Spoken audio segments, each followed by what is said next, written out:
নমস্কাৰ ছাৰবাইদেউসকল। ৰাজ্যৰ চৰকাৰী কৰ্মচাৰীসকলৰ ছেপ্টেম্বৰ মাহৰ দৰমহা সন্দৰ্ভত এটা ভাল খবৰ প্ৰকাশ পাইছে। হয়, এয়া চাওক, অসম চৰকাৰৰ শিক্ষা বিভাগৰ সচিবে সমগ্ৰ শিক্ষাৰ মিছন সঞ্চালক আৰু প্ৰাথমিক শিক্ষা বিভাগৰ সঞ্চালকক এই নিৰ্দেশনাখন দিছে।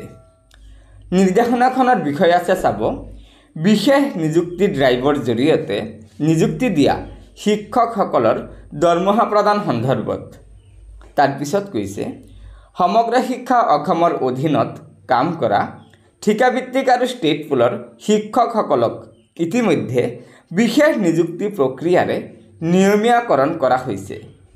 যিহেতু শিক্ষকসকল ঠিকাভিত্তিক নিয়োগৰ সময়ছোৱাত অসমৰ প্ৰাথমিক শিক্ষাৰ সঞ্চালকৰ নিয়ন্ত্ৰণত নাছিল, সেয়েহে কাৰিকৰীভাৱে ঠিকাভিত্তিক নিয়োগৰ সময়ছোৱাত প্ৰাথমিক শিক্ষাৰ সঞ্চালকে তেওঁলোকৰ দৰমহা দিব নোৱাৰিব। আৰু ওপৰৰ কথাখিনিৰ প্ৰতি লক্ষ্য ৰাখি অসমৰ সমগ্ৰ শিক্ষা মিছন সঞ্চালকক ঠিকাভিত্তিক নিয়োজিত হোৱা সময়ছোৱাৰ বাবে শিক্ষকসকলৰ দৰমহা দিবলৈ নিৰ্দেশ দিয়া হৈছে।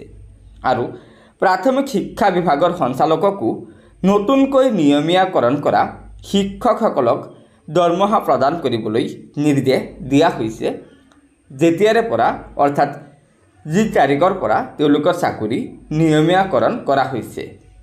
গতিকে ছাৰবাইদেউসকল, এয়া নিশ্চয় ৰাজ্যৰ ঠিকাভিত্তিক আৰু ষ্টেট পুলৰ শিক্ষকসকলৰ ছেপ্টেম্বৰ মাহৰ দৰমহা সন্দৰ্ভত আমাৰ শিক্ষা বিভাগৰ সচিবে এটা অত্যন্ত সুখবৰ দিছে। কিয়নো এইসকল শিক্ষক কৰ্মচাৰী ছেপ্টেম্বৰ মাহৰ দৰমহাক লৈ অনিশ্চয়তাত পৰি গৈছিল, যাৰ কাৰণে সদৌ অসম প্ৰাথমিক শিক্ষক সন্মিলনীয়ে শিক্ষামন্ত্ৰী ডাঙৰীয়াৰ হস্তক্ষেপ বিচাৰিছিল। আৰু শিক্ষামন্ত্ৰী ডাঙৰীয়াৰ নিৰ্দেশ মৰ্মে আমাৰ শিক্ষা বিভাগৰ সচিবে আজিৰ এই নিৰ্দেশনাখন দিছে, যাতে ৰাজ্যৰ ঠিকাভিত্তিক আৰু ষ্টেট পুলৰ শিক্ষক কৰ্মচাৰীসকলে ছেপ্টেম্বৰ মাহৰ দৰমহাটো লাভ কৰিব পাৰে। গতিকে ছাৰবাইদেউসকল, লগৰ বন্ধুবৰ্গক এই ভিডিঅ'টো শ্বেয়াৰ কৰি আজিৰ এই গুৰুত্বপূৰ্ণ খবৰটো জনাই দিব। আৰু নতুনকৈ অহা ছাৰবাইদেউসকলে অনুগ্ৰহ কৰি আমাৰ এই চেনেলটো ছাবস্ক্ৰাইব কৰি ল'ব। ধন্যবাদ। জয় আই অসম।